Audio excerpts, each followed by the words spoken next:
சரியா? இன்றைக்கி நம்ம பூலியன் ஸ்லோ பற்றி பார்ப்போம். சரி, பூலியன் ஸ்லோன்னா என்னென்னு பார்ப்போம். ஃபஸ்ட்டு இது வரைக்கும் பார்த்துருக்கீங்க ஞாபகமிக்கா? எலக்ட்ரிக் சர்க்கியூட் வரைக்கும் பார்த்துருக்கோம். கடைசி கிளாஸில் வீக்லி எக்ஸாமும் ஸ்பாட் 2வது எக்ஸாமில் பேப்பரும் மொத்தமாக கிளியர் பண்ணுவோம். சரிதானே? இப்போ வந்து பூலியன் ஸ்லோ பற்றி பார்க்க போகிறோம். பேஜ் நம்பர் பழைய புக் இருக்கிறார்கள். பேஜ் நம்பர் 1 எடுங்க. புது புக்கில் எந்த பேஜ் நம்பர்? ஃபஸ்ட்டு பூலியன் ஸ்லோவுக்குள்ளே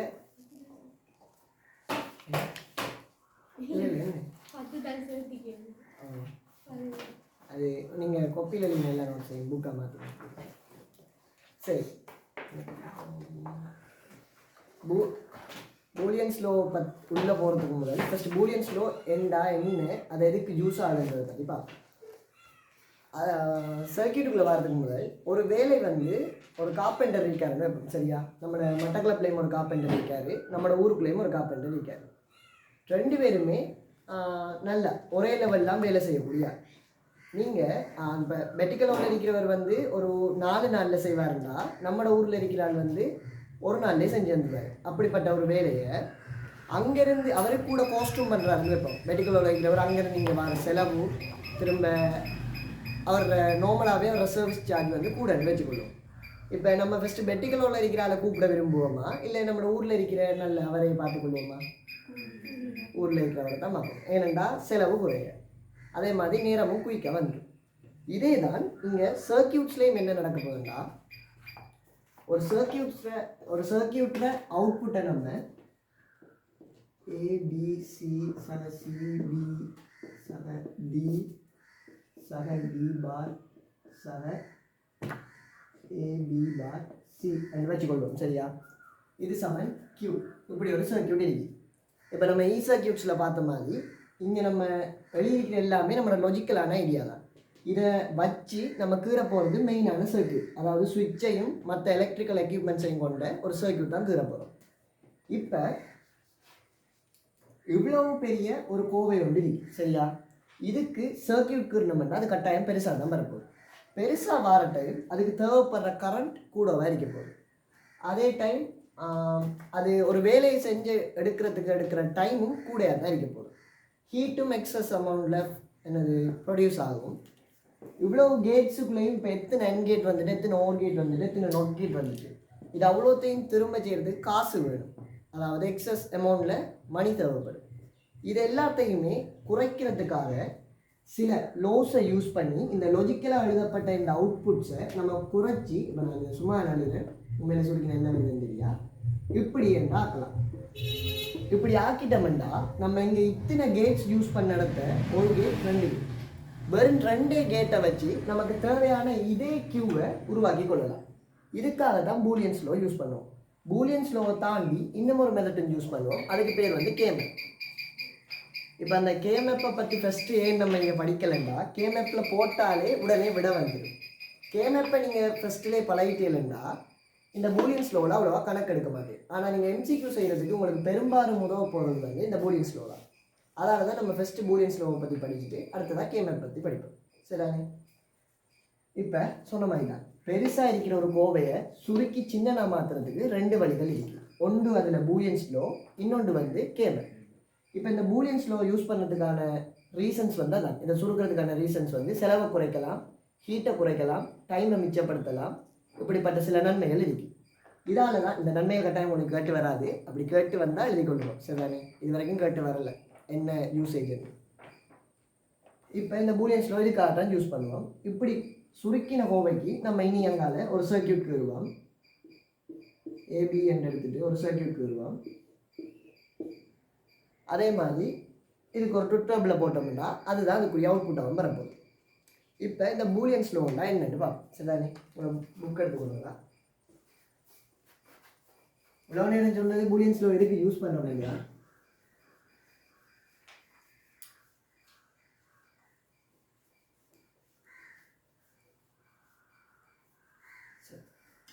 அதில் முதலாவது பாயிண்ட் எடுத்து வாங்கிக்கிறீங்களா? பூலியன் அட்சர கணித விதிகளும் தேற்றங்களும். ஒரு வரிவிளைவினை பெறுவதற்கு தேவைப்படும் அதிக அளவிலான தர்க்க கோவைகளை சுருக்கி எளிய வடிவில் பெறுவதற்கு உதவும் ஒரு வழிமுறை, அதாவது 2 வழிமுறை இருக்கு. அதில் ஒன்று தான் இதுவாகும். பொதுவாக அது இப்போ நான் போர்ட்டில் கதைச்சது தான் நாங்கள் பாயிண்டாக சொல்லியிருக்கேன். சரிதானே? பொதுவாக எமது GCE A லெவலை பொறுத்த மட்டில் 10 விதிகள் உள்ளன. அதாவது 10 பூலியன்ஸ் லோ இருக்குது. இந்த 10 லோவையும் யூஸ் பண்ணி தான் நம்ம எல்லாத்தையுமே சுருக்க போகிறோம். சரிதானே? அவை பற்றி ஆராய்வோம். கீழே பூலியன்ஸ் லோ வந்து போட்டிருக்கு. சரிதானே? விளங்கப்படுத்துறதுக்கு முதல் ஃபஸ்ட்டு அந்த ஒவ்வொரு செக்ஷனாக போட்டிக்கிட்டானே, இதுக்கு நீங்கள் எப்படி தான் எழுதணுமா? ஒரு செக்ஷனுக்குள்ள ஒரு லோ வரும், அடுத்த செக்ஷனுக்குள்ள அடுத்த லோ வரும். இப்படி தான் வரும். சரிதானே? முதலாவதுக்குள்ளே ஹெடிங் போட்டுக்கொள்ளுங்களா? அண்ட் ஓருக்குரிய விதிகள்.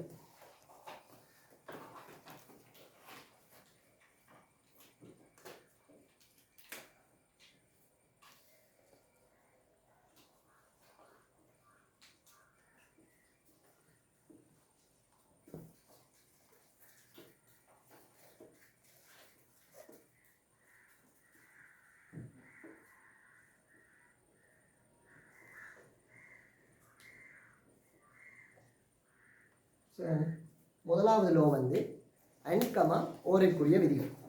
இப்போ இதில் உங்களுக்கு அந்த ஒரு ஸ்பேஸ் அலோகேட் பண்ணிக்க தானே, அதை வந்து இப்படி 2ஆக பிரிக்கிற மாதிரி வருமா? இங்கால அண்டுக்குரியதும் இங்கால ஓருக்குரியதும் மாதிரி மாதிரி வரும். அந்த குட்டி ஸ்பேஸுக்குள்ளே திரும்ப 2ஆக பிரிக்கிற மாதிரி வரும். சரிதானே? அதில் முதலாவது போட்டுக்கொள்வோம் அண்ட்.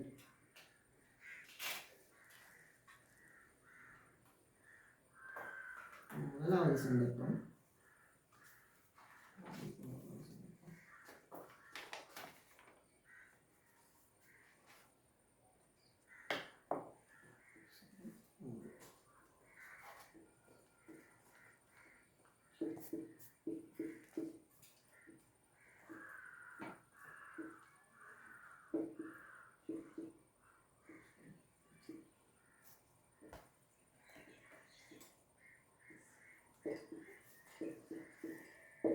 இது வந்து நம்ம நார்மலாக அன்கேட்டுக்குரிய அவுட்புட் தான் இது. சரிதானே? இப்போ அடுத்தது இங்கால அதே இதில் இங்கால சைடு எழுதி கொள்ளுங்க ஓர்கு.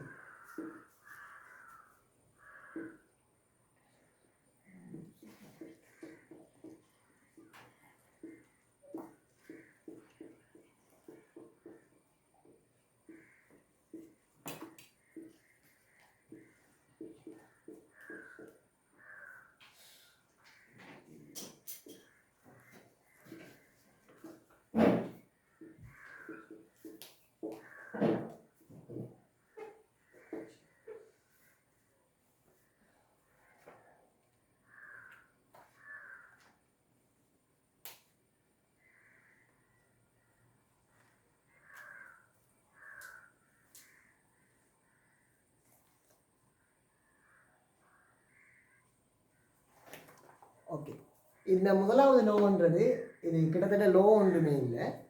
அன்கேட்டுக்குரிய ஃபங்க்ஷனும் ஓர்கேட்டுக்குரிய ஃபங்க்ஷனும் என்னென்னு பற்றி தெளிவாக இருக்கும். ஏன்னா இங்கே வரப்போகிற அவ்வளோ கோவைகளுமே பெருக்குப்பட்டும் கூட்டுப்பட்டும் தான் வரப்போகுது.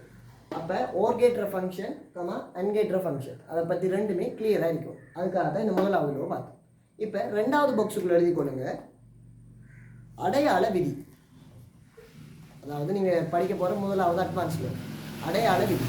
அதுக்கு பக்கத்தில் இங்கிலீஷ் டேர்மும் எழுதணும். அதுக்கேற்ற மாதிரி கேப் விட்டு கொடுங்களா?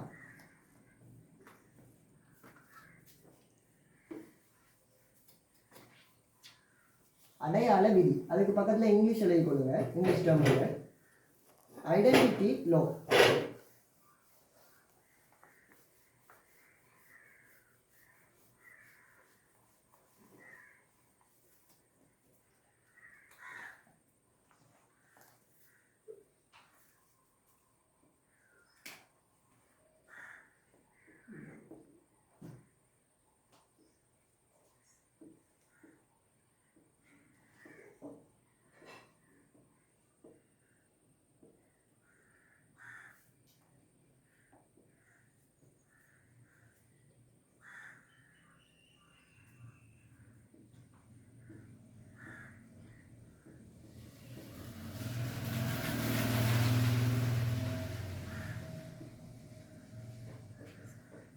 அதாவது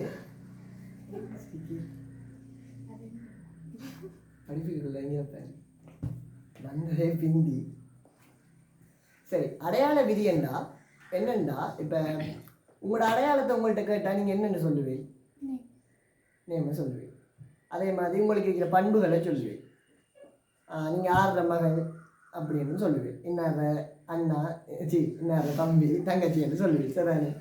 இப்போ அதே மாதிரி இங்கே வரப்போகிற அவ்வளோ டேர்ம்ஸுக்குமே ஒவ்வொரு அடையாளம் கொடுக்கப்படுது. அதில் முதலாவது என்னென்னா எழுதிட்டு ப்ரூவ் பண்ணுறேன்னா,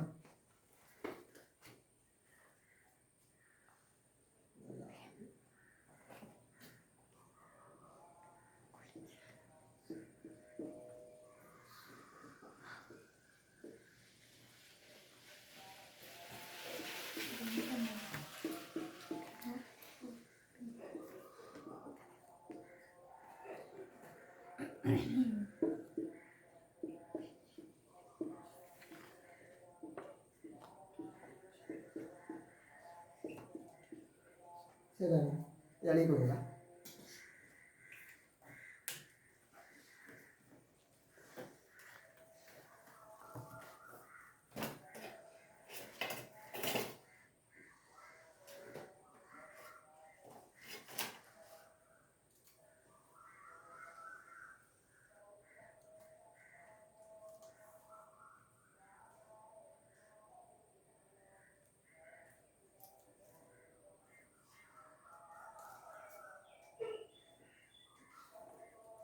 இப்போ இதே மாதிரி ஒரு கேள்வி உங்களோட ஸ்பாட் எக்ஸாம்லையா போட்டேன்னா, வீக்லி ஸ்பாட் எக்ஸாமில் போட்டுட்டு நான் ஹெல்ப்புக்கு தந்தது இந்த ரெண்டு தானே.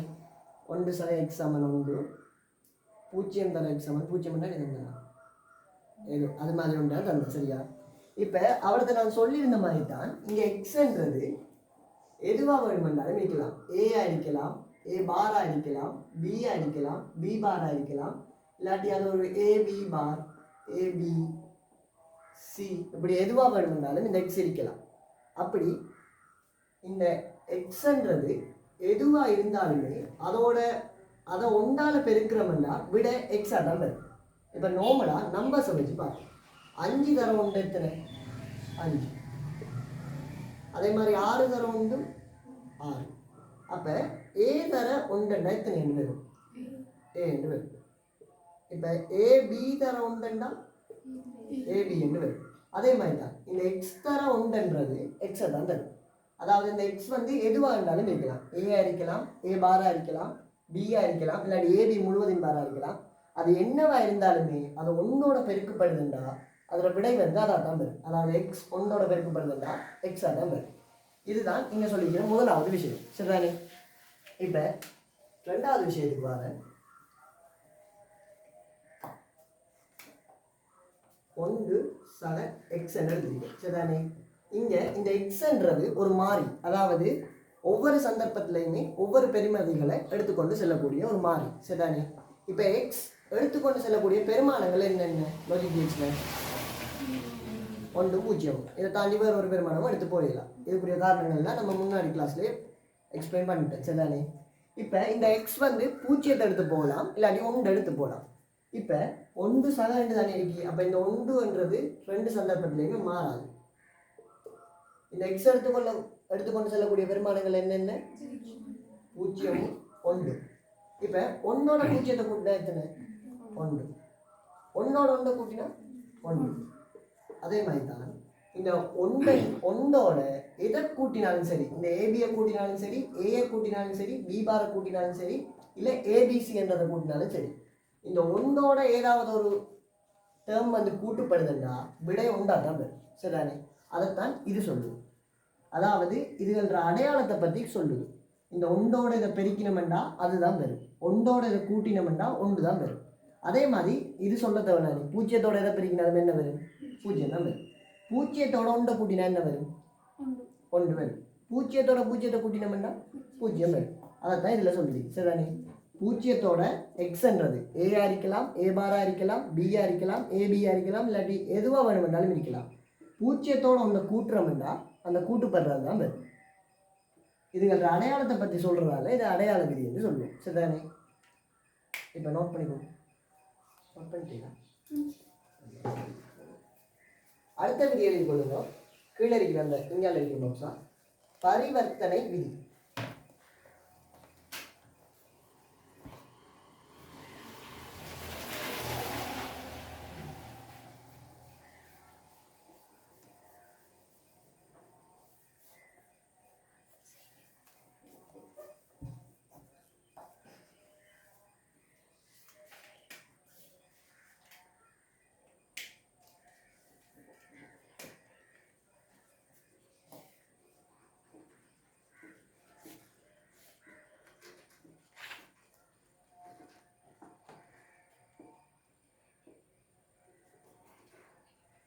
அதில் இங்கிலீஷ் மீனிங் பக்கத்தில் எழுதி கொடுங்கடா. Commutative law. Commutative low.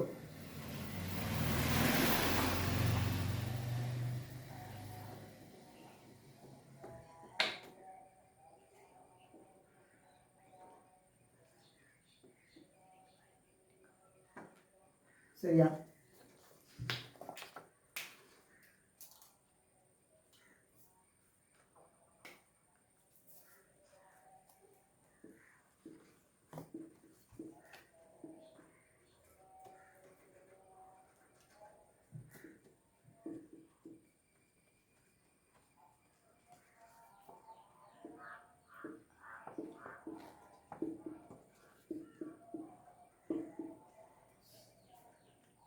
இப்போ இது வந்து மூணாவது லோ பரிவர்த்தனை விதி என்று சொல்லுவோம். சரிதானே? இந்த லோ பார்த்தா இருக்குமே எதுவும் டவுட் வருதா? அதுக்காக இதை ப்ரூவ் பண்ணி ஏதாவது காட்டணுமா? எக்ஸ் சக y என்றதை y சக எக்ஸ் என்று எழுதலாம். அதே மாதிரி எக்ஸ் டாட் ஒய் என்றது, அதாவது எக்ஸ் ஒய் என்றதை ஒய் எக்ஸ் என்று எழுதலாம். இதை பார்த்தோம்னா 5 சக 3 என்றதை 3 சக 5 என்று எழுதலாம். 5 தர 3 என்றதை 3 தர 5 என்று எழுதலாம். இங்கே விட 8 தான் எந்த சந்தர்ப்பத்தையும் வரும், இங்கேயும் 15 என்றால் வரும். அதைத்தான் இந்த லோ சொல்லுது. இப்போ 4வது லோ எழுதி கொள்ளுங்க. கிட்டத்தட்ட இந்த 3வது 4வது ஒரே மாதிரி லோ தான், ஆனால் சின்ன ஒரு வித்தியாசம் இருக்குது. என்ன சொல்லுங்கன்னா இணைவு விதி.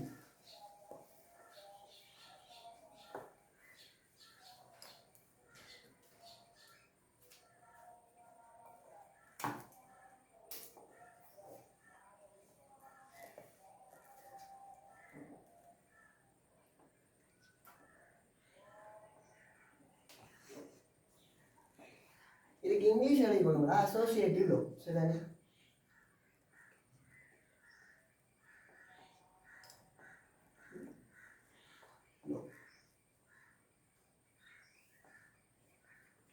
இதுக்கு ஏன் நாம் இங்கிலீஷ் பார்க்க மாட்டேன் தெரியுது தானே? புதுசாக ஏதாவது ஒரு தமிழ் டேர்ம் வேர்டு எக்ஸாமில் யூஸ் பண்ணுறாங்கன்னா, இப்போ ஐசிடி வந்து இங்கிலீஷில் படிக்க வேண்டிய ஒரு பாடம் தான். சரிதானே? நம்ம தான் அதை கஷ்டப்பட்டு தமிழில் படிச்சுட்டு இருக்கோம். இப்போ நார்மலாக பார்த்தோம்னா இங்கிலீஷில் ரம்ன்றதுக்கு அதில் விரிவு மட்டும்தான் இருக்குது, ரெண்டாம் மெசஸ் மெமரி. ஆனால் இதே தமிழில் பார்த்தீங்கன்னா தற்போக்கு பெருவழி நினைவகம், பிரதான நினைவகம், இப்படி ஒரு 7 பேர்கிட்ட ரம் இருக்குது. 2வது யூனிட் படிக்கிற டைம் அது வரும். சரிதானே? அந்த 7 பேர்லையும் எதை போட்டாலுமே நம்ம எக்ஸாமில் என்ன யோசிக்கணும்? ஓகே, இவன் ரம்மை தான் சொல்கிறாங்கன்னு நம்ம யோசிக்கணும். ஆனால் இதே நமக்கு இங்கிலீஷ் மீனிங் ஒவ்வொரு இதுக்குமே தெரிஞ்சிருக்குமெண்டா நம்ம அதை பற்றி யோசிக்கவே தேவை. இப்போ ரம்முக்கு ஏதாவது ஒரு புதுசாக ஒரு பேர் அவன் சொல்கிறான்னுந்தாலும் பக்கத்தில் ப்ரெக்கெட்டுக்குள்ளே ரம் என்று தருவான். நமக்கு ரம் தெரியுமெண்டா அந்த தமிழ் வார்த்தை என்னென்று நம்ம ஆராய்ஞ்சிட்டு இருக்கணும், அவனுக்கு தெரிஞ்சு தேவையில்லை. அதுக்காக தான் நான் இங்கிலீஷ் வார்த்தை சொல்கிறேன். சரிதானே? இப்போ ஏதாவது ஒரு இடத்துல இவ்வினாவினை ஒரு புதுசாக ஒரு தமிழ் டேர்ம், நீங்கள் வாழ்க்கையிலே கேட்கப்படாத ஒரு தமிழ் டேர்மை போட்டுட்டு ப்ரெக்கெட்டுக்குள்ளே அசோசியேட்டிவ் லோ இணை பயன்படுத்தி சுருக்கு என்று சொல்லியிருக்காங்கன்னா அந்த தமிழ் வார்த்தையை இடத்த நம்ம யோசிச்சுட்டு இருக்கணுமா? யோசிக்க தேவை. ஃபஸ்ட்டு இந்த விதி எல்லாம் எதுக்கு படிக்கும், ஏன் ஒவ்வொரு ஹெடிங்கோட படிக்கணும்னா, இப்போ நம்ம நேராக எடுத்தோன்னே ஒரு பெரிய ஒரு அவுட்புட்டை சுருக்கி சின்ன ஒரு அவுட்புட்டாக எடுக்கலாம். ஒவ்வொரு ஸ்டெப்பாக தானே சுருக்கிட்டு வரும். மேக்ஸ்லையும் அப்படி தானே செய்வோம் நம்ம. அப்போ ஒவ்வொரு ஸ்டெப்லையுமே நம்ம சுருக்கி வரோமில்ல, அவர்கிட்ட என்னென்ன விதி யூஸ் பண்ணுறோம்னு பக்கத்தில் எழுதி காட்டுறோம். அதுக்காக தான் இந்த பேரோட யூஸ் பண்ணுறோம். இந்த கன்செப்டை நீங்கள் சுருக்கிறதுக்காக யூஸ் பண்ணுறீங்கன்னா பக்கத்தில் இதில் பேர் எழுதும். சரிதானே? இப்போ இதிலிருந்து இதை எடுத்து வரீங்கன்னா பக்கத்தில் இப்படி ஒரு அம்புக்குறி போட்டு பரிவர்த்தனை விதி அப்படின்னு எழுதி வைக்கணும். சரிதானே?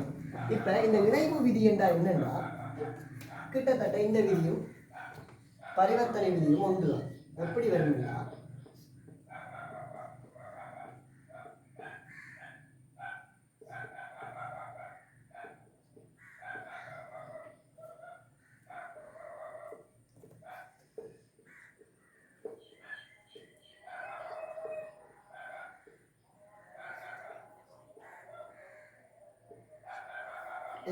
இது ரெண்டுக்குள்ள ஏதாவது ஒரு வித்தியாசம் தெரியுதா புதுசா? இங்க என்ன நடந்திருக்குன்னா எக்ஸாக வைஸாக செட்டன் இருந்ததை வைஸாக எக்ஸாக செட்டன்கள் இருக்கும். அதே மாதிரி தான் நீங்கள் எக்ஸாக வை என்று இருந்ததை வைஸாக எக்ஸன்கள் இருக்கும். சரிதானே? கீழே எக்ஸ் தர ஒய் செட்டன் இருந்ததை வைய வழியில் எடுத்துட்டு எக்ஸ் தர செட்டன்கள் இருக்கும். பெருக்கல்ல ஒரு காரணி எடுத்து முன்னுக்கு பின்னுக்கு போட்டிருக்கோம், அவ்வளோதான்.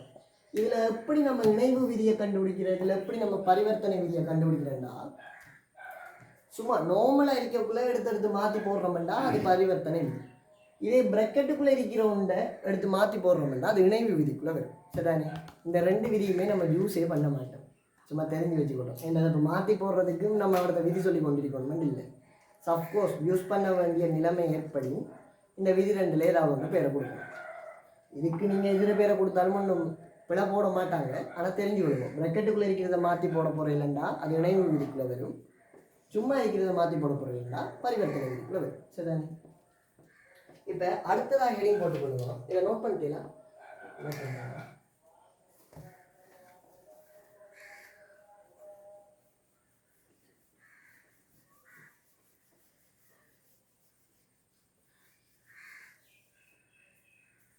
இது எதுக்கு படிக்கமென்று தெரியாமல் தான் இருக்கும்.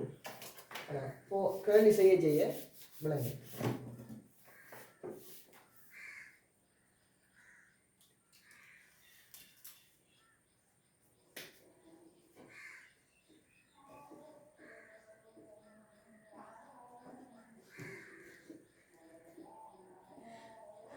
சாமியை படிக்காத திரும்ப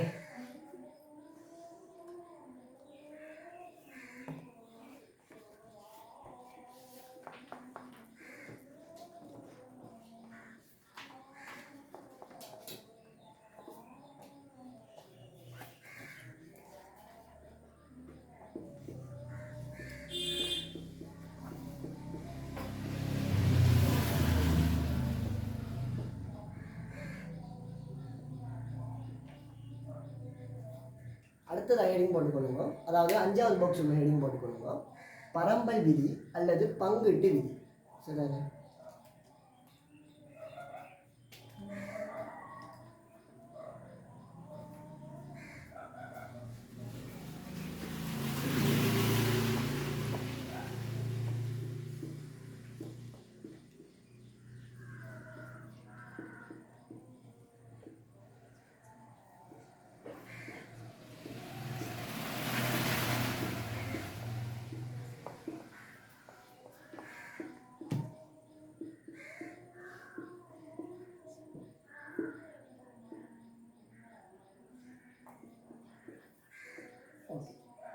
இந்த வீடியோ நோட் பண்ணிக்கோங்களா? இதை எழுதிட்டீங்களா? நாளைக்கு 4வது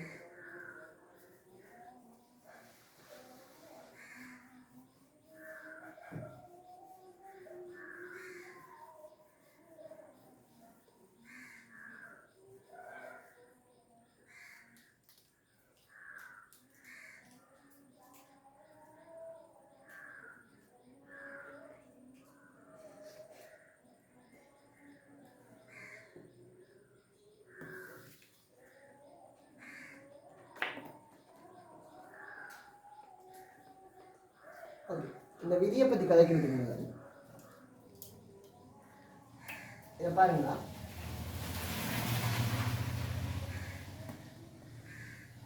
இந்த 30/45 என்ன விடை? 75. இப்போ இந்த 30க்கும் 45க்கும் பொதுவான காரணி இது 15. சரிதானே? அப்போ 15 தர 2/3 எழுதிட்டு அது சமன் 75 எழுதும். சரிதானே? இங்கே என்ன பண்ணியிருக்கோம்? இதை எப்படி மாற்றுறதுக்கு பொது எடுத்திருக்கோம், காரணிப்படுத்திருக்கோம். ஓகே ஓகே, அது சரியான காரணிப்படுத்திருக்கோம். சரிதானே? இப்போ அதே மாதிரி தான் இங்கே என்ன பண்ணியிருக்கோம்னா இந்த அடைப்பு நீக்கம் பண்ணியிருக்கோம், அவ்வளவுதான். எக்ஸ் டாட் ஒய் சக செட் இருக்குதானே. இதில் அடைப்பு நீக்கம் பண்ணுறா இந்த எக்ஸை மட்டும் இங்கே தனித்தனியாக கொடுக்கக்கூடாது. இங்கே எக்ஸோட விடத்து என்ன இருக்கு, இந்த இருக்குல்ல, இதில் என்ன இருக்கு, டாட் இருக்குதானே. அப்போ எக்ஸ் டாட் இங்கே இருக்கிற வை சக, அதுக்கு நடுவில் இருக்கிற வை சக, சரியா. எக்ஸ் டாட் செட் வரும் அடைப்பு நீக்கம் பண்ண. இப்போ இது ரெண்டுலையும் எது பொதுவாக இருக்கு, இந்த ரெண்டுலையும் எது பொதுவாக இருக்கு, எக்ஸ் மட்டுமா, இந்த டாட் பொதுவாக இல்லையா. பொதுவெடுக்க கூட எக்ஸ் டாட்டையும் சேர்த்து தான் பொதுவெடுக்கும். நடுவில் இந்த வை எக்ஸ்ட்ராவாக இருக்கும், இந்த சக எக்ஸ்ட்ராவாக இருக்கும், ஜெட் அதே மாதிரி எக்ஸ்ட்ராவாக இருக்கும். இப்போ குழம்பு தானே ஒன்றும் ப்ராப்ளம் இல்லை. இப்போ நீங்கள் கேள்வி இருக்குது, சரி நான் செய்யப்படும். இது இப்போ இன்ட்ரடக்ஷன் மட்டும்தான் தாருங்க என்னென்னு.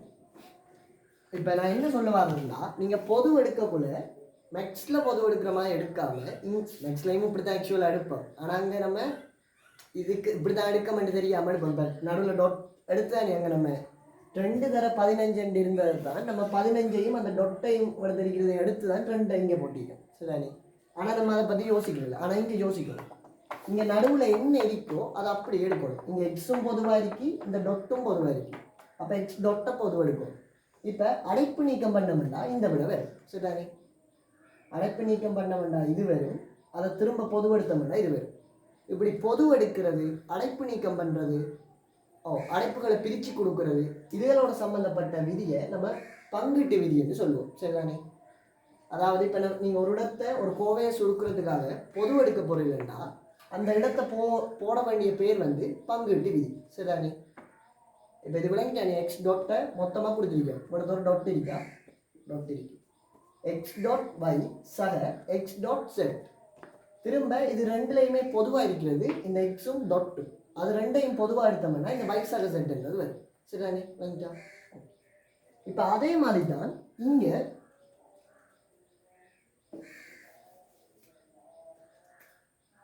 இங்கே அடைப்பு நீக்கம் பண்ண போகிறோம். அடைப்பு நீக்கம் பண்ண என்னென்னு வரப்போதும் இந்த எக்ஸாக இந்த இங்கே இருக்கிற வையோட பெருக்கப்படும், சரிதானே. எக்ஸாக வையோட பெருக்கப்படும். அதோட இந்த நடுவுலைக்கு பாருங்க டொட் இந்த விட தெரியுது, அந்த டொட் அப்படியே வரும். வாரது திரும்ப எக்ஸாகவோட செட் பெருக்கப்படும், எக்ஸாகவோட செட் பெருக்கப்படும். இப்போ நான் கேட்கேன், இது ரெண்டுலையுமே என்னென்ன பொதுவாக இருக்கு, எது பொதுவாக இருக்கு, எக்ஸாக பொதுவாக இருக்கு, சரிதானே. எடுக்கிறேன்னா இந்த எக்ஸாகவை மொத்தமாக எடுக்கணும், எக்ஸாகவை மொத்தமாக எடுப்போம், சரியா. எடுத்துட்டோம். இப்போ பொதுவாக இதில் இந்த ப்ராக்கெட்டுக்குள்ளே மிஞ்ச போகிறது என்ன, ஒய். இந்த நடுவில் இருக்கிறது என்ன, டாட். அப்போ இந்த டாட் அப்படியே வைக்கும். இங்கே எக்ஸாகவை எடுத்தோம்னா என்ன மிஞ்ச போதும், செட். அப்போ எக்ஸாகவை பொதுவாக எடுத்தோம்னா ஒய் டாட் செட் அங்கே, சரிதானே.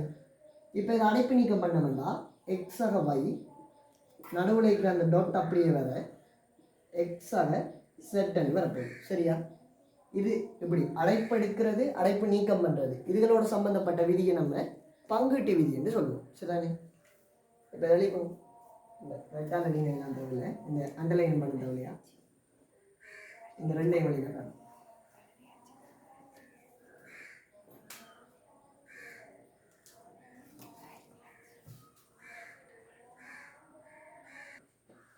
ஓகே, அடுத்ததான் நம்ம பார்க்க போகிறது 6வது விதி, நிரப்பு விதி அல்லது நேர்மாறல் விதி, சரிதானே. கடையும் போட்டுக்கோங்க.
சரி, அழிட்டீங்களா, இதை நோட் பண்ணிடுவீங்களா, இது ரெண்டு.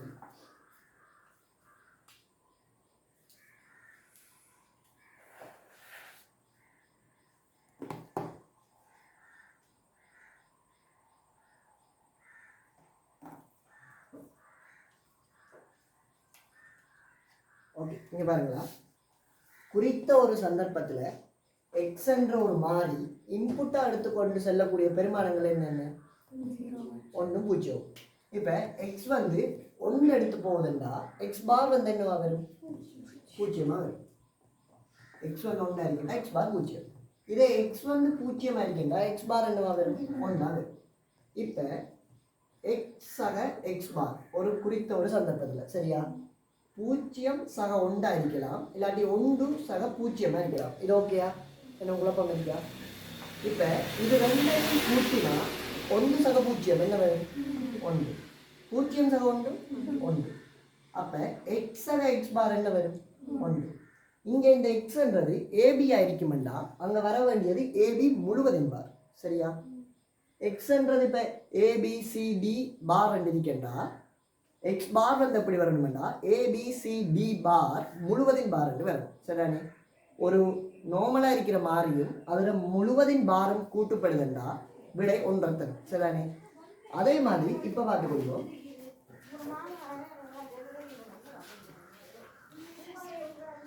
எக்ஸ் தர எக்ஸ் பார் சரியா? எக்ஸ் வந்து 0 இருக்கக்குள்ள எக்ஸ் பார் வந்து 1 இருக்கு. எக்ஸ் வந்து 1 இருக்கக்குள்ள எக்ஸ் பார் வந்து 0 இருக்கு. இப்போ 0 தர 1 இதுக்கு விட என்ன? 0. 1 தர 0 0. அப்போ எக்ஸ் தர எக்ஸ் பார் என்னென்னு வரும்? 0 வரும். இந்த எக்ஸ் வந்து ஏபியா இருக்குமெண்டா ஏபி தர ஏபி முழுவதின் பார் வந்து 0 தான் தரும். அதாவது ஒரு நேராக இருக்கிற இன்புட்டும் அதில் நிரப்பான இன்னொரு இன்புட்டும் பெருக்கப்படுதுன்னா விட 0 தரும். அதே நேரான இன்புட்டும் அதில் நிரப்பு பெருமானமான இன்னொரு இன்புட்டும் கூட்டுப்படுதுன்னா 1 தரும். இது எப்போவுமே அப்படி தான் நடக்கும். அதுக்குரிய ப்ரூஃப் தான் இங்கே இருக்குது சரிதானே? இப்போ இது ஏபியாக இருந்துட்டு இது ஏபி பாராக இருந்து கூட்டுப்படுதுன்னா விடை 1 தரும் சரியா? அதே பெருக்கப்படுதுன்னா விட 0 தரும். இப்போ இந்த எக்ஸ்ன்றது ஒரு ஏபி சி பாராக இருக்குன்னு வைப்போம் சரியா? இதோட ஏபி சி பார் முழுவதின் பார் கூட்டுப்படுதுண்டா இதே மாதிரி இதை நம்ம எக்ஸாக பார்த்தோம்னா அதே எக்ஸுக்குரிய முழுவதின் பார் கூட்டுப்படுதுண்டா விடை 1 தரும். இதை நம்ம எக்ஸாக பார்க்கமெண்டா ஏபிசி தர ஏபிசி பார் முழுவதின் பார் வந்து ஏபிசி பார் தர ஏபிசி பார் முழுவதின் பார்ன்றது விட என்னத்தை தரும்? 0 தரும். அதாவது ஒரு நேர்பெருமானமும் அதில் நிரப்பு பெருமானமும் கூட்டுப்படுதுன்னா விடை 1 தரும். நேர்பெருமானமும் அதில் நிரப்பு பெருமானமும் பெருக்கப்படுதுன்னா விட 0 தரும். இந்த நோய் சொல்றதுக்கு பேர் வந்து நிரப்பு விதி சரிதானே? சரிங்களா? அடுத்ததாக போட்டுக்கொள்ளுவோம் ஹெலி அதே வலு விதி.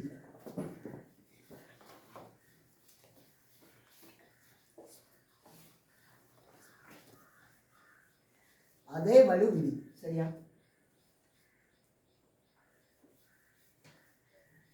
இதுக்கு இங்கிலீஷ் மீனிங் வந்து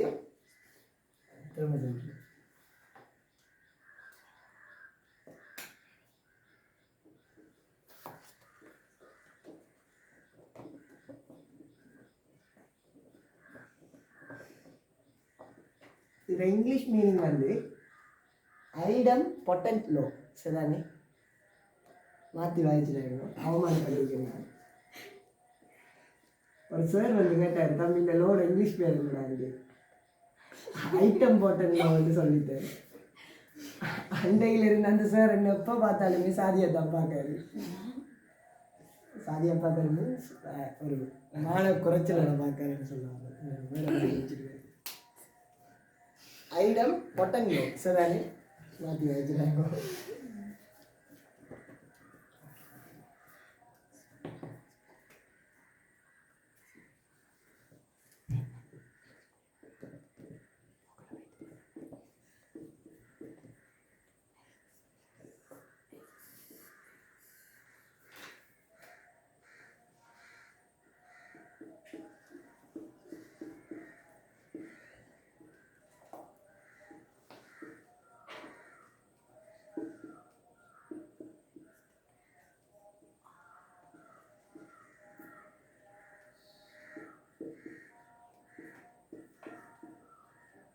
இதை கொடுங்க.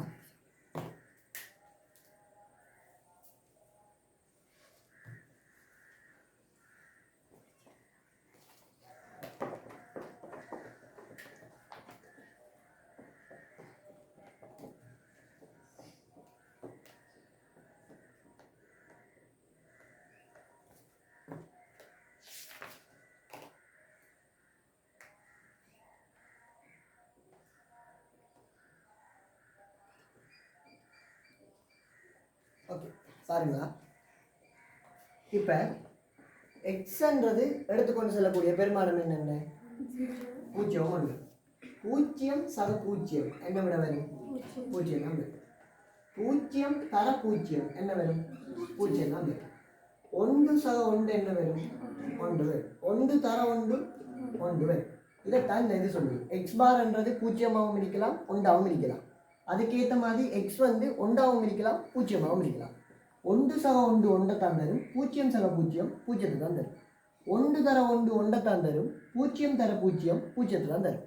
இப்போ இந்த எக்ஸ்ன்றது ஏபியா இருக்குமெண்டா நமக்கு இங்கே இந்த எக்ஸ் என்ன வரணும்? ஏபியா தான் வரணும். ஏபி தர ஏபி என்றதை நம்ம ஏபி என்று எழுதலாம். இப்போ ஒரு 30 தடவை ஏபி கூட்டுப்படுதுண்டா அதுக்கு பதிலாக நம்ம ஒரே ஒரு ஏபியை போடலாம். சரிதானே? இப்போ 30 தடவை ஏபி கூட்டுப்படுதுன்னு அர்த்தம். அந்த 30 தடவையும் ஏபி ஒன்று 0 அடிக்கலாம் இல்லாட்டி 1 அடிக்கலாம். 1 30 தடவை கூட்டுப்பட்டா இந்த லாஜிக் கேட்ஸில் 1 0 30 தடவை கூட்டுப்பட்டா எல்லாத்துலேயுமே 0 தான். அப்போ 30 தடவை எக்ஸ் கூட்டுப்பட்டா அதுக்குரிய விட எக்ஸ் தான். 30 தடவை எக்ஸ் பெருக்கப்படுதுன்றாலும் அதுக்கு விட எக்ஸ் தான். இப்போ எக்ஸ் வந்து ஏபியாகவும் இருக்கலாம் இல்லாட்டி சிபியாக இருக்கலாம் இல்லாட்டி ஒரு டிசி பார் அப்படியே தான் இருக்கலாம். டிசி பார் வந்து இப்போ ஒரு 40 தடவை கூட்டுப்படுதுன்னா அதுக்கு பதிலாக நம்ம ஒரு டிசி பார் எழுதலாம். அப்படி சுருக்கி எழுதுகிற டைம் நம்ம போட வேண்டிய விதியிட பேர் அதே வலு விதி. இங்கிலீஷ் நீங்கள் விருப்பம் வேணால் யூஸ் பண்ணுங்க.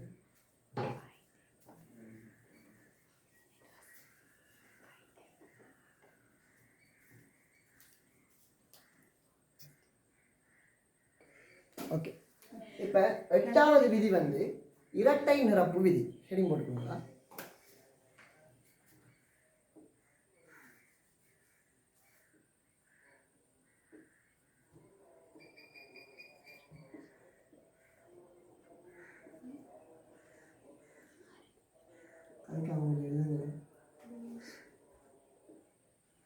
இதுக்குரிய இங்கிலீஷ் வந்து டபுள் காம்ப்ளிமெண்ட் லோ.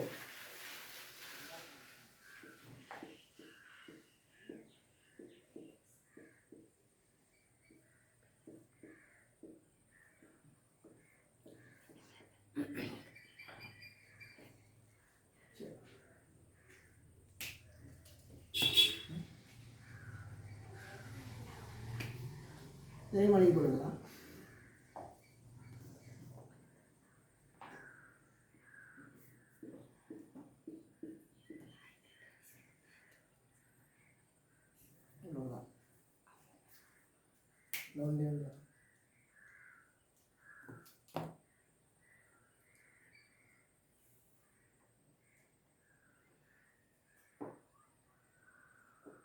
சரி, உங்களோட வீக்லி எக்ஸாம்லையா இல்லை ஸ்போர்ட் எக்ஸாம்லையா நான் அந்த ஏ பார் சி என்று வந்ததுக்கு முழுவதும் பார் வந்துட்டேன் ஏசி பார் என்று எழுத வேணாம்னு சொன்னேன். ஒரு நாள் இதுக்குள்ள எழுதி ப்ரூஃப் எல்லாம் பண்ணி காட்டினேன். பெருசாக ஒன்று எழுதி ப்ரூஃப் பண்ணி காட்டினேன். ஏ சகபி நீ வந்தா. அப்போ அந்த டைம் நான் சொல்லியிருந்தேன் நொட்டுக்குள்ளால ஒன்று போகுதுண்டா, நொட் கேட்டுக்குள்ளால ஒன்று போகுதுண்டா, இது ஏசி என்று போகுதுண்டா ஏசி முழுவதின் பார் யோசிங்கன்னு சொல்லியிருந்தேன். இப்போ ஏ பார் சி இதுக்குள்ளால போகுதுண்டா இதை நான் சொல்லியிருந்தேன் ஏ பார் சி முழுவதின் பாராக தான் யோசிங்க. இதை இப்போ நீங்கள் அன்றைக்கு வெளியிருந்து கொஞ்சம் பேர் ஏசி பார் என்று எழுதியிருந்து இப்போ டபுள் பார் வந்தால் உடையுந்தானே என்று கேட்டிருந்தேன். நான் சொல்லியிருந்தேன் என்ன, மொத்தமாக இதுக்கு பார் வந்திருந்தாத்தான் இது உடைஞ்சி இப்படி ஏசி என்று வரும். சரியா? அதாவது இந்த இரட்டை நிரப்பு விதி என்ன சொல்லுதுன்னா, இதுக்குள்ளால இப்போ ஏசி பார் ஒன்று இருக்கண்டா இதுக்கு இன்னொரு பார் வந்தால் தான் ஏசி கிடைக்கும். சரியா? இதுக்கு பதிலாக இப்போ தனியாக இவ்வளோத்த ஒரு ஆப்ரேட்டர் இருந்து இதுக்கு ஒரு பார் இருந்து இப்படி கிடைக்குதுண்டா இந்த 2 பாரும் உடைப்படும் என்று நம்ம யோசிக்கலாம். உடைப்படும், அதுவும் இரட்டை நிரப்பு விதியை யூஸ் பண்ணி தான் உடைப்படும். ஆனால் அதுக்கு இன்னொரு லோவும் எக்ஸ்ட்ராவாக யூஸ் ஆகும். தி மோகன்ஸ் விதி என்று சொல்லியிருக்கேன். அன்றைக்கு சொன்னமா எனக்கு ஞாபகம் சொன்னேன் சொல்லுங்க. சரி, இதை உடைச்சா வேற ஒரு பெருமானம் தான் வரும். சரியா? இதை ட்ரிப்டபிள் போட்டுரும். இப்போ அடுத்த விதியும் படித்ததுக்கு பிறகு சொல்லித்தாரு. இது என்னண்டா, ஒன்றுக்கு முழுவதின் பார் இருக்கக்குள்ள அதுக்குத்தான் இன்னொரு பார் இருக்கண்டா நம்ம கேன்சல் பண்ணி இப்படி எழுதலாம். சரியா? இப்படி நடுவில் ஒரு ஆப்ரேட்டர் இருக்கக்குள்ள இதுக்கு மட்டும் ஒரு பார் இருந்து முழுவதின் பார் இருக்கண்டா எடுத்த பார்க்கல இப்போ இது 2ஐயும் அழிஞ்சிட்டு சிக்கு மட்டும் பார் வரும் என்று எழுதுறது. சரிதானே? அது வந்து வேற மாதிரி, அதுவும் இரட்டை நிரப்பு விதி யூஸ் பண்ணித்தான் இல்லாமல் போகும். ஆனால் அதுக்கு நடுவில் இன்னொரு விதியும் யூஸ் பண்ணும். இப்போ இப்போதைக்கு உங்களுக்கு கிளியராக இருக்க வேண்டிய ஒன்றுக்கு முழுவதும் பார் இருக்கா, அதுக்கு இன்னொரு பார் வருதுண்டா மட்டும் ஏசி அந்த 2 பாரையும் இல்லாமல் செஞ்சுட்டு எழுதலாம். இப்போ இதுக்கு ஏ பார் சக சி என்று இருக்கு. இதுக்கு சும்மாவே ஒரு பார் இருந்து அதுக்கு மேலால இன்னொரு பார் இருக்கண்டா இந்த 2 பாரையும் இல்லாமல் எழுதலாம். சரிதானே? அதாவது ஒன்று முழுவதின் பாருக்கு இன்னொரு பார் இருக்கண்டா நேராக இரட்டை நிரப்பு விதியை யூஸ் பண்ணி அடுத்த பாரை இல்லாமல் செய்யலாம். இந்த 2 பார் இப்படி இருக்கண்டா அதை இல்லாமல் செய்யலாம் முழுவதின் பார் இருந்தால். நடுவில் இன்னொரு ஆப்பரேட்டரோட இங்கே ஒரு பார் இருக்கண்டா சகவாக இருந்தாலும் சரி டொட்டாக இருந்தாலும் சரி, நடுவில் ஒரு ஆப்பரேட்டரோட இன்னொரு பார் இருக்கண்டா அதுக்கு இன்னொரு விதியை யூஸ் பண்ணிட்டு தான் இரட்டை நிரப்பு விதி யூஸ் பண்ணுவோம். இப்போ அந்த மற்ற விதியை பார்ப்போம். 9வது விதி என்று போட்டுக்கொள்ளுவோம். தி மோகன்ஸ் லோ, சாரி தமிழில் தி மோகன்ஸ் விதி. சரியா?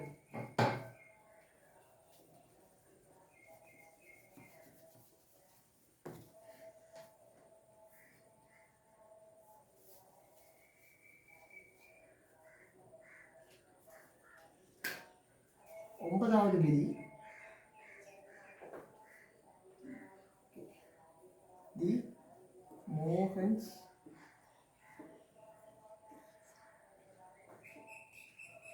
விதி.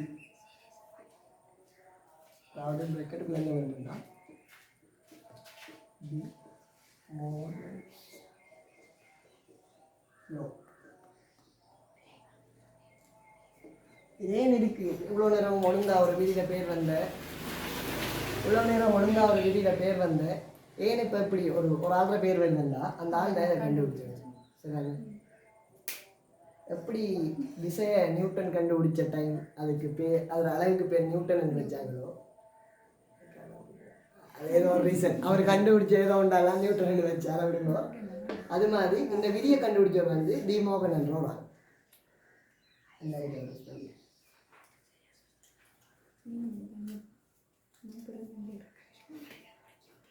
இந்த விதி எப்படி வருமெண்டா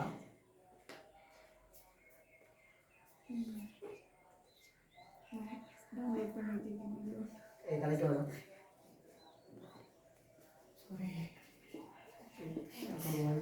முழுவதும் பார் இது எக்ஸ் பார் டாட் ஒய் பார் இது அடுத்தது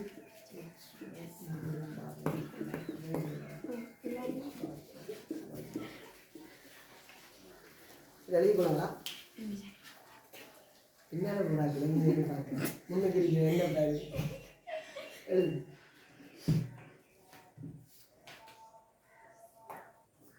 இப்போ சொல்லியிருந்த மாதிரி எக்ஸக வை முழுவதின் பார் என்று ஒன்று இருக்கண்டா அதை நம்ம எப்படி எழுதலாம்டா, இப்போ நீங்கள் நார்மலாக யோசிக்கலாம் சில பேர் எக்ஸக வை முழுவதின் பார்ன்றதை எக்ஸ் பார் சக வை பார் என்று எழுதலாம்னு யோசிக்கலாம்.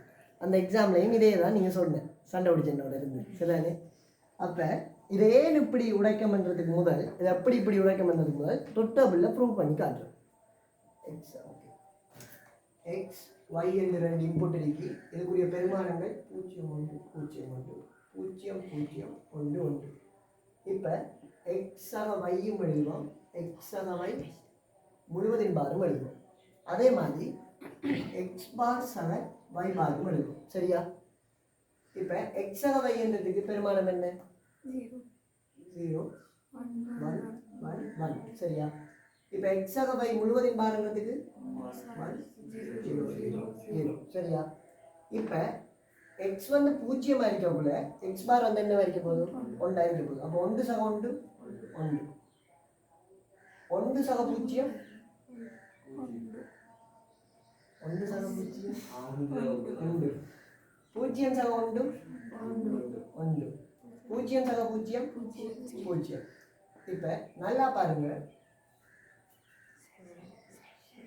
சாரி அடுத்த டொட்டு வருமா மறந்துட்டு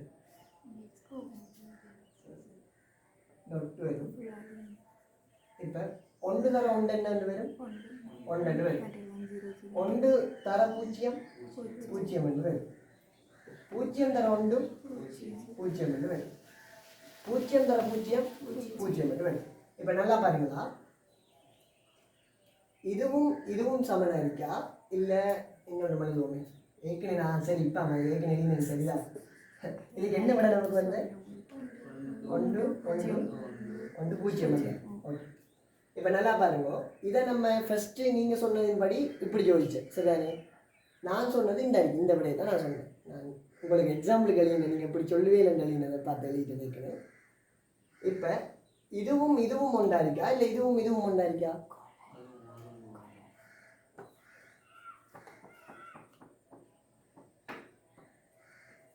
சரி, இதுவும் இதுவும் ஒன்றா இருக்கா இல்லை இதுவும் ஒன்றா இருக்கா? இதுவும் இதுவும் தான் ஒன்றா இருக்கு. அப்போ இப்படி எழுதுறத நம்ம இப்படி எழுதலாம் சரிதானே. அதுக்குரிய ப்ரூஃப் தான் இப்போ பண்ணி காட்டுறேன். இது எப்படி நடக்குதுன்னா, எக்ஸாக வை முழுவதின் பார் என்று ஒன்று இருக்கின்றா, இந்த நடுவில் ஒன்று இருக்குதானே. சரி, இந்த நடுவில் ஒன்று இருக்குதானே.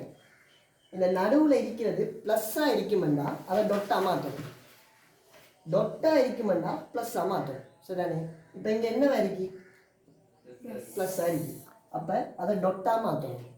இந்த பார் வந்து அதுக்கு பிறகு நார்மலாக உடஞ்சி எக்ஸ் பார் தர y பார்னு சரியா. அதே மாதிரி இப்போ எக்ஸ் ஒய் முழுவதின் பார்ன்னு ஒன்று இருக்கேன்டா, இவரது நடுவில் என்ன இருக்கு? டொட் இருக்கு. அப்போ இந்த டொட்டை மையமாக வச்சு நம்ம இதை உடைக்கணும். எக்ஸ் பார் ஒய் பார் தான் வரப்போகுது. இந்த டொட்டை மையமாக வச்சு அதை உடைக்கும். அப்போ இந்த டொட்டை என்னவா மாறும்? ப்ளஸ்ஸாக மாறும். இவ்வளோதான் சரியா. இப்போ இப்படி ஒன்று இருக்கு, எக்ஸ் பார் சக ஒய் பார் இருக்கேன்டா, அதை நம்ம இப்படியும் எழுதி கொள்ளலாம், ரிவர்ஸ்லையும் எழுதி கொள்ளலாம் சரிங்க. ரெண்டு சைடும் பட் காப்பி, ரெண்டு சைடு இப்படி போட்டால் இதுக்கு அர்த்தம் தெரியுந்தானே. இது சமநிதி, இது சமநிதி. எழுதிக்கோ.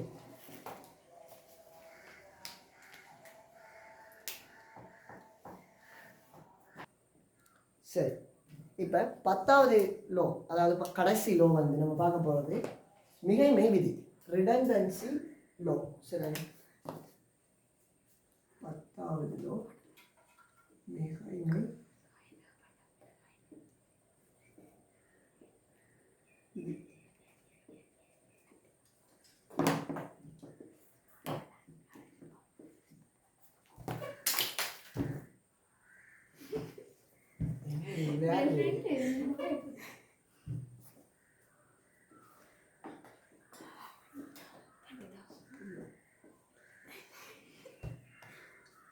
சரி சரி சரி கம்மிங்க மேம்.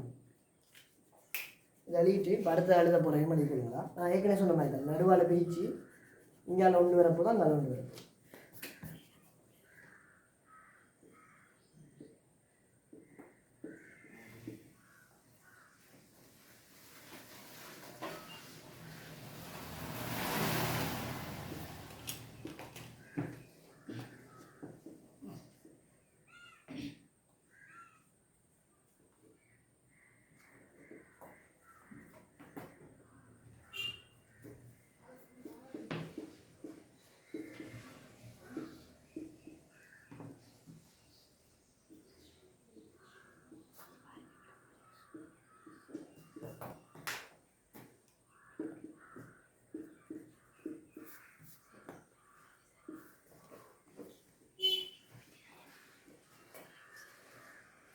கிடைக்க வேணும்.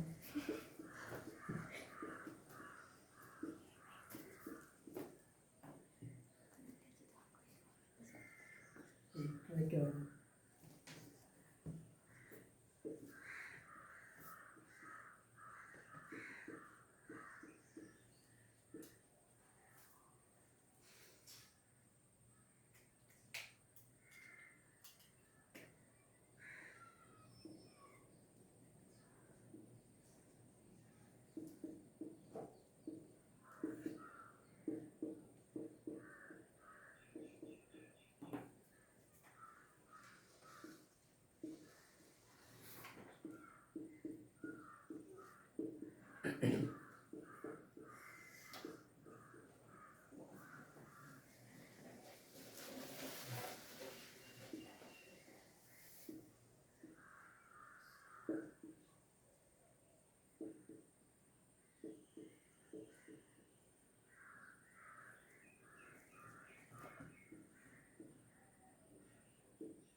இதை கொடுங்க.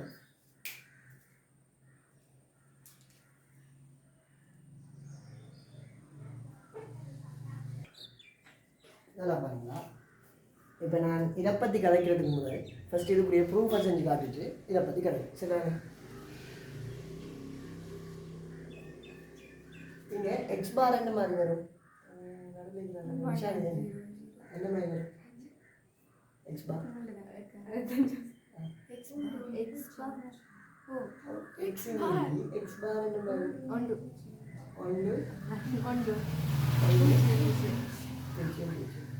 இன்னைக்கு புக்கில் இல்லை நோட்ஸ் எல்லாம் முடிச்சுட்டு எனக்கு கேள்வியில் செஞ்சுட்டு வாங்க ரெண்டு கிளாஸ். நீங்கள் செஞ்சா புக் பார்க்கணும், நீங்கள் பார்த்துக்கிட்டீங்க. இப்போ YX என்ன மாதிரி வரும்? நீங்கள் என்ன சொல்லுங்கள்? 0 0 0 0. YX பார் என்ன மாதிரி வரும்? 0 1 1 0 0. ஓகே. இப்போ திடீர்னு அதான் என்ன உங்களுக்கு இதுக்கு விட சொல்கிறேன். எக்ஸாக YX என்ன விட வரும் சொல்லுங்க. எக்ஸாக YX 0 0 1 1. சரி, இப்போ நல்லா பாருங்க.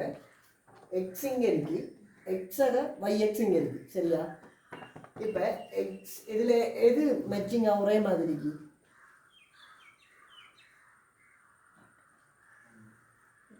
அவ்வளோ யோசிக்கிறேன். ஒரே மாதிரி தெரியல.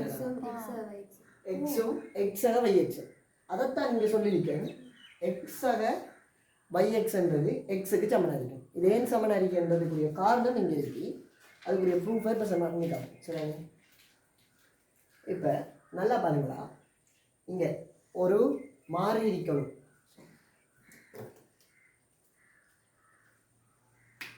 ஒரு மாறி இருக்கணும், ஒரு ஆப்ரேட்டர் இருக்கணும். சரியா? ப்ளஸ்ஸோ டாட் இது ரெண்டுமே ஏதாவது ஒன்று இருக்கணும். அதுக்கு எதிரான ஆப்ரேட்டர் உள்ளுக்குள்ளே இருக்கணும். இங்கே ப்ளஸ் இருந்தால் ப்ளஸ்ஸுக்கு எதிரானது என்ன? டாட். டாட் வந்து உள்ளுக்குள்ளே இருக்கு. அதே ஜோடி இருக்குமெண்டா, இதே மாதிரி ஜோடி உள்ளுக்குள்ளே இருக்குமெண்டா விட வந்து அதே ஆள் தான் விடையாது. இப்போ எக்ஸ் இந்த அறிக்கை ஒரு ஆப்ரேட்டர் இருக்கு சக, அதுக்குரிய எதிர் ஆப்ரேட்டர் டாட் இருக்கு உள்ள. சரியா?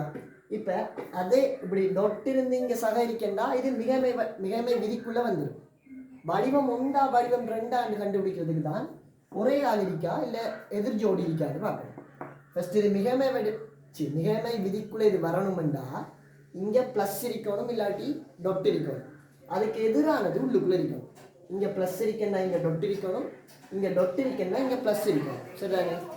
இப்போ இங்கே நோட்டை பார்த்தீங்கன்னா இங்கே ஒரு கணியம் இருக்கணும். சரியா? ஒரு மாறி ஒன்று இருக்கணும், இங்கே ஒரு ஆப்ரேட்டரும் இருக்கணும். அந்த ஆப்ரேட்டருக்கு எதிரான ஆப்ரேட்டர் உள்ளுக்குள்ளே இருக்கேன்டா அது வந்து மிகைமை விதிக்குள்ளே வந்துடும். இப்போ மிகைமை விதிக்குள்ளே வந்துட்டேன்டா வடிவம் உண்டா வடிவம் ரெண்டாண்டு பார்க்குறதுக்கு என்ன பண்ணணும்டா ஒரே ஜோடி இருக்குமெண்டா விடை வந்து அதே தான் வரும். சரிதானே? இங்கே பாருங்க, டொட் இருக்கு, ஒரு மாறி இருக்கு, இங்கே உள்ளுக்குள்ளே ப்ளஸ் இருக்கு. அப்போ இது மிகைமை விதிக்குள்ளே வந்துட்டு வடிவம் உண்டாண்டு பார்க்குறதுக்கு ஒரே ஜோடி இருக்கா, அப்போ விடை வந்து அதுதான் வரும்.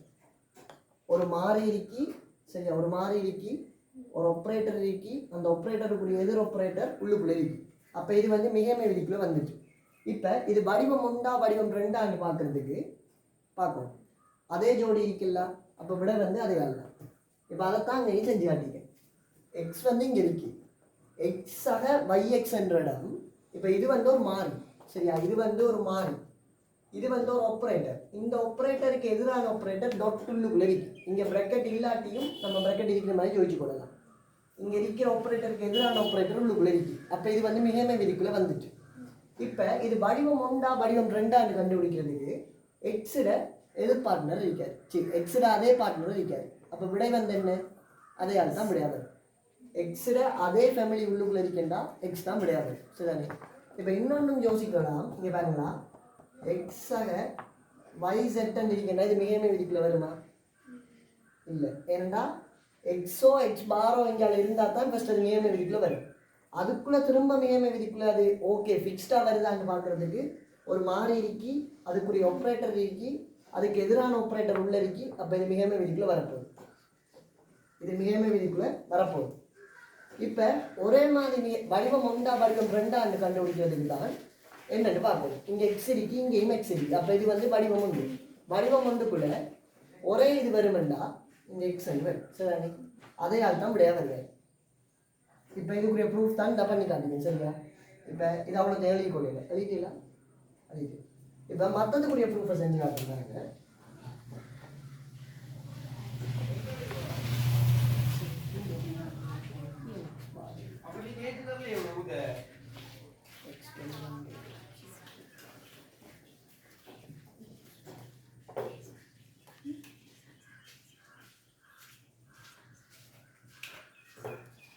சரி, இப்போ பாருங்களா, நீங்கள் ஓட்ட பார்க்குறதில்ல அவ்வளோ ஆர்வம். இப்போ மிஷான் ஃபீல் பண்ணுங்க. அப்போ என்ன வரும்? 1 1 0 0. சரி, இப்போ ஜிட்டு சொல்லுங்கள். இதுதான் இதுக்கு என்ன என்ன வரும்? 0 0 1 1 1. இங்கே என்ன வரும்? 1 1 இல்லை, அவன் தான் 1 1 1 1 0 0 1 1. என்ன பண்ண முடியுமா?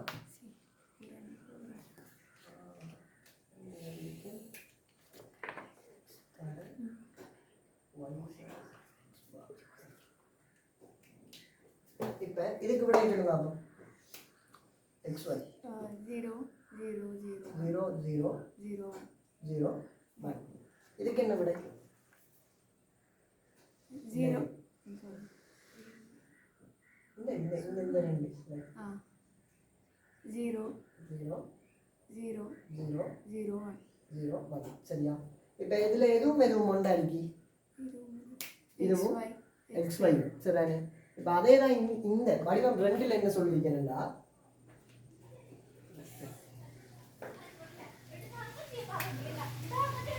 எக்ஸ் இருக்கு, ஒரு மாறி இருக்கு, அதுக்குரிய ஒரு ஆப்ரேட்டர் இருக்கு, அதுக்குரிய எதிர் ஆப்ரேட்டர் இருக்கு. அப்போ இது வந்து மிகமை விதிக்குள்ளே வந்துச்சு.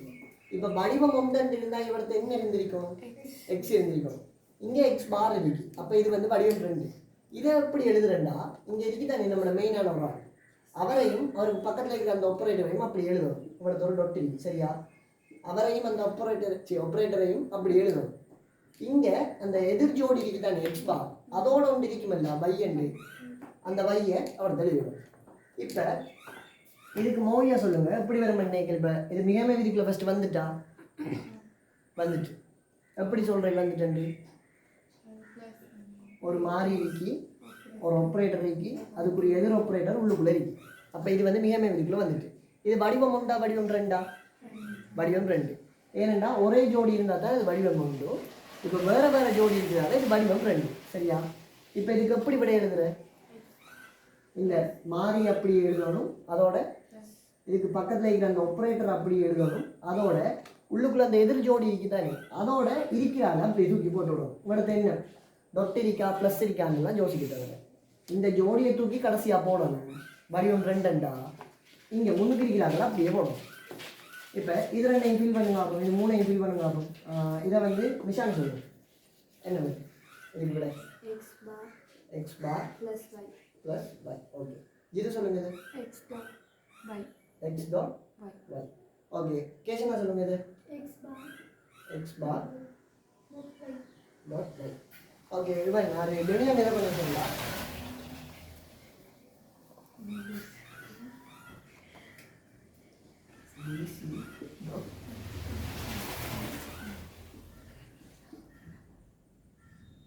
இதுக்கு என்ன விட வரும்? இவ்வளோதான் மிகமை விதி. சரியா? மிகமை விதி என்று அப்படி கண்டுபிடிக்கிறேன் பார்த்துருக்கேன். அதில் இது வடிவம் 1 வடிவம் 2 கண்டுபிடிக்கிறேன்னு பார்த்துருக்கேன். 2 வடிவத்துக்கும் எப்படி விட எழுதுன்னு பார்த்துருக்கேன். இப்போ உங்களோட புக்கில் பழைய புக்காராக்கள் 3ஆம் பக்கம் பாருங்கள். புது புக்குக்கு என்ன மாதிரி 12ஆம் பக்கம் பாருங்கள். அதில் அந்த 10 கேள்வியும் இப்போ குயிக்காக செய்யுங்க. குயிக்காக ஒரு 5 நிமிஷத்துக்கு செய்யலாம், அவ்வளோ டைம் எடுக்கலாம். சரி, நம்ம வந்துட்டாங்க. சரி.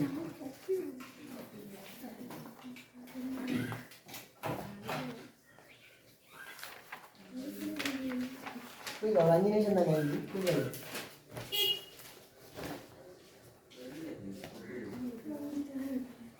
போய் ஒரு 5 நிமிஷம் சொல்லிட்டு வரலாமா இல்லை போகிறீங்களா?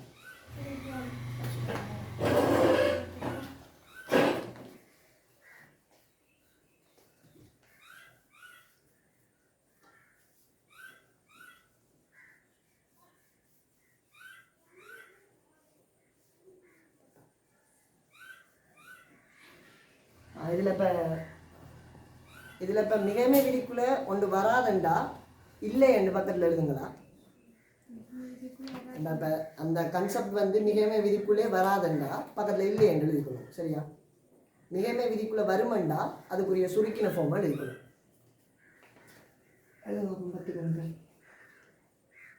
திருப்பி திருப்பி பார்த்து எழுதலாமா? எடுத்தோடனே எல்லாம் ஞாபகம் வராது.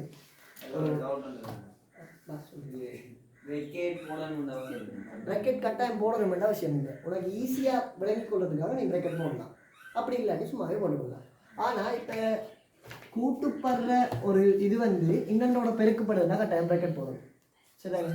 ஏன்னா இப்போ நீ இந்த பிரக்கெட் போடாட்டி இப்போ ஏசாக சின்றது சியோட பெருக்கப்படுதுன்னா இந்த சியோட பெருக்கப்பட்டுட்டு ஏயோட கூட்டுப்படுதா இல்லை ஏசாக சி வந்து சியோட பெருக்கப்படுதான்னு உனக்கு தெரியாது. இப்படி சந்தர்ப்பத்தில் நீ கட்டாயம் பிரக்கெட் போடணும். மற்ற சந்தர்ப்பத்தில் உனக்கு விருப்பம் இல்லாமல் பிரக்கெட் போடலாம், இல்லாட்டி போடாமல் விடலாம்.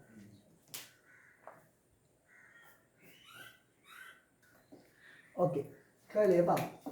இப்போ முதலாவது கேள்வியில் மிகைமை விதி இருக்கான்னு பார்ப்போம். சரிதானே? அது தெரியுதா இந்த போர்டர் வீடியோவில்? ஏ பார் இருக்கி ஒரு ஆப்ரேட்டர் இருக்கி அந்த ஆப்ரேட்டர் எதிர் ஆப்ரேட்டர் உள்ளுக்குள்ளே இருக்கி. அப்போ இது மிகைமை விதியில் வருது. இப்போ இது வடிவம் உண்டா வடிவம் ரெண்டா? வடிவம் 2. சரிதானே? அப்போ வடிவம் 2ண்டா ஏ பார் சக பி என்று வரப்போகுது. சரியா?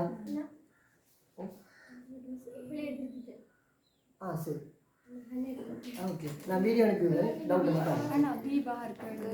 கல்லில் பி பார் இல்லை இல்லை எங்கட புக்கில் பி என்று இருக்கு, அதில் பி பார் மாறி டைப் பண்ணிட்டேன். உங்களுக்கு புதுசாக செஞ்சு அந்த பி பார். சரி சரி சரி இப்படிங்க அப்படிதான். சரி, இப்போ ரெண்டாவது பார்ப்போம். இது மிகைமை விதிக்குள்ளே வருமானு பார்ப்போம். ஏ இருக்கி ஒரு ஆப்ரேட்டர் இருக்கி அந்த ஆப்ரேட்டருக்கு எதிர் ஆப்ரேட்டர் இருக்கி. அப்போ இது மிகைமை விதிக்குள்ளே வரப்போகுது. இப்போ ஏ இது வடிவம் ஒன்றா வடிவம் ரெண்டா? வடிவம் 2. ஏண்டா அதில் எதிர் ஆள் உள்ள இருக்காரு. அப்போ என்னடா புதுமாக்க ஏ சக பி. சரியா? இப்போ மூணாவது பார்ப்போம். Sorry B bar. B bar. இப்போ மூணாவது பார்ப்போம். இது மிகைமை விதிக்குள்ள வருமா வராதா? வரும். இது மிகைமை விதியோட வடிவம் ஒன்றா வடிவம் ரெண்டா? வடிவம் 1. அப்போ ஏன் வடிவம் 1க்குள்ள வருது? இங்கே டொட் இருக்கி டொட்டர் எதிர் ஆப்ரேட்டர் இங்கே இருக்கி அதே மாதிரி ஒரே ஃபேமிலியாக்கள் உள்ள இருக்காங்க. அப்போ இதுக்கு விட வந்து அதே ஃபேமிலியால் தான் ஏன்னா வரும். சரியா? இப்போ நாலாவது பார்ப்போம்.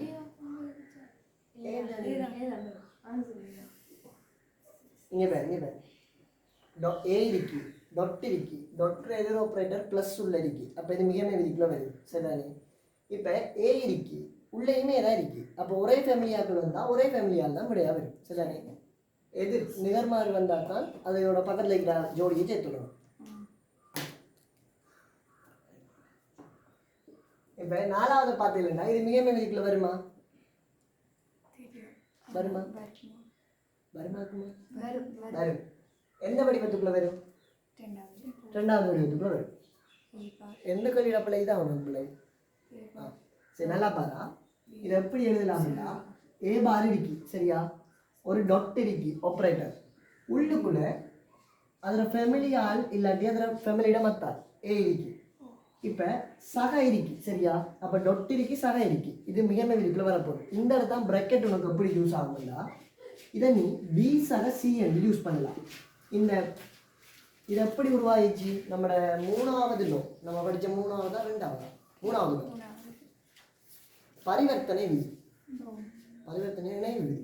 சாரி, இணைவு விதி. சரியா? நாலாவது லோ பிரக்கெட்டில் மாற்றி எடுத்துருக்கேன். சரியா? இப்போ இங்கே பாருங்க நல்லா ஏ பார் இருக்கி ஒரு ஆப்ரேட்டர் இருக்கி அந்த ஆப்ரேட்டருக்கு எதிர் ஆப்ரேட்டர் உள்ள இருக்கி அதே மாதிரி அதில் எதிர் ஃபேமிலி உள்ள இருக்கி. சரியா? அப்போ இது வந்து மிகைமை விதிக்குள்ளே வருமா? ஃபஸ்ட்டு வரும். அதில் எத்தனையாவது வடிவத்துக்குள்ளே வரும்? 2ஆம் வடிவத்துக்குள்ள வரும்.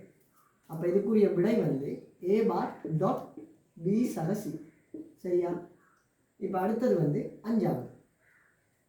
5ஆவது பார்த்தோம்னா இது மிகைமை விதிக்குள்ளே வருமா? வரும். ஏனென்றா ஒரு மாறி இருக்கி, அதுக்குரிய ஒரு ஆப்ரேட்டர் இருக்கி, அதுக்குரிய எதிர் ஆப்ரேட்டர், இதை ப்ராக்கெட்டாக ஜோதிச்சோம்னா எதிர் ஆப்ரேட்டர் டொட் இருக்கி.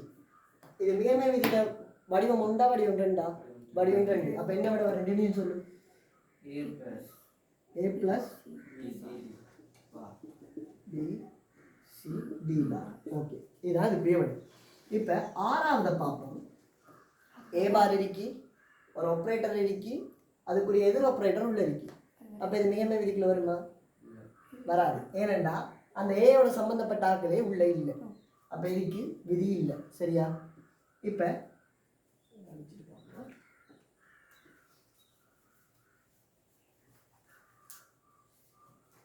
7ஆவது. சரி, ஏ பி பார் இருக்கு, ஒரு ஆப்ரேட்டர் இருக்கு, ஏ பி பார் சி இருக்கு. இது மிகைமை விதிக்குள்ள வருமா? ஓ, யாருக்கு வராதுன்னு டவுட் இருக்கா? வராதுன்னா என்ன இருக்கு? வருமா கட்டாயம்? 7ஆவது ஜெது சொல்லு பார்ப்போம். வரும். மிஷன் வரும். பிரியங்கா வருமா? வரும். எப்படி வரும்னா இதை நம்ம பிரக்கெட்டாக எடுத்தோம்னா அதே ஆள் உள்ள இருக்காரு. இங்கே கூட்டு பண்ணாரு, ஒரு ஆப்ரேட்டர் இருக்கு, இங்கே வந்து பெருக்கு பண்ணாரு. அப்போ இது மிகைமை விதிக்குள்ள வரும். மிகைமை விதியில் வடிவம் ஒன்றுக்குள்ளேயும் வரும். அப்போ வரப்போகிற விடை வந்து என்ன விட வரும்? மிஷான் சொல்லுங்க பார்ப்போம். ஏபி பார். சரி, ஏபி பார் மட்டும்தான் வரும். 8ஆவது. இப்போ 8ஆவது வந்து மிகைமை விதிக்குள்ள வருமா? பிரியங்கா சொல்லு. வராது. ஏன் வராது? இன்னொரு ஆப்ரேட்டர் இல்லை. சரி, அப்போ வராது. இப்போ 9ஆவது எடுப்போம். வருமா? மிகைமை விதிக்குள்ள வருமா? வராது. ஏன் வராது? யூனியன் சொல்லு பார்ப்போம். ஏன் இது மிகைமை விதிக்குள்ள வராது?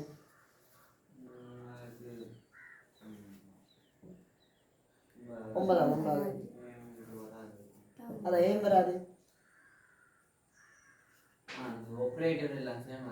ஆப்ரேட்டர் எல்லாமே சேமாக இருக்கு. இங்கே ப்ளஸ் இருக்குன்னா உள்ளுக்குள்ள டாட் வரும். இப்போ இதுவே இது இப்படி டாட் பி சக சி என்று வந்திருந்தா இதுக்கு விட என்ன வந்திருக்கும்? ஏ என்று வந்திருக்கும். சரி, அவ்வளோதான். இப்போ இதுக்கு மிகைமை விதி இல்லை. சரியா? 10ஆவது கேள்வி எடுத்து பார்ப்போம். இது மிகைமை விதிக்குள்ள வருமா? வருமா? எப்படி வரும்? 2ஆவது வழி. சரி, கொஞ்சம் நல்ல அதுதான் பாருங்க. இல்லை பாருங்க, ஒரு அழுதிக்கு அதுக்குரிய ஆப்ரேட்டர் வந்து அந்த ஆப்ரேட்டருக்கு எது வர்ற சக அண்டி இருந்துச்சுன்னா சரி நீ சொல்கிறேன். இங்கே சக இருக்கா? இல்லை. அப்போ மேலே பார்த்ததுக்கு நம்ம ஏற்கனவே பார்த்ததுக்கு அடுத்த சக இருக்கக்குள்ள வந்திருக்கணுமே மிகைமை. இங்கே சக எல்லா இடத்தையும் இருக்கிற மாதிரி இங்கே டொட் எல்லா இடத்தையும் இருக்கு. அதால 10ஆவதுக்கும் வராது. இப்போ 11ஆவதுக்கு வருமா வராதா? வரும். எப்படி வரும்? நீங்க சொல்லு. அந்த ஏ பார் எதிர்பார்க்கும். அதனால 2ஆவது வடிவத்துக்குள்ள வரும். சரி, இப்போ பிரியங்கா சொல்லு. இதுக்கு விடையை சொல்லு பிரியங்கா. ஏ பார் ப்ளஸ் பிசிடி. ஓகேயா? இப்போ மிகைமை விதி ஃபுல் கிளியரா? சரிதானே? மிகைமை விதியில் எப்படி இருந்தாலும் செய்யலாம். சரி, அப்போ அடுத்த கிளாஸில் பார்ப்போம்.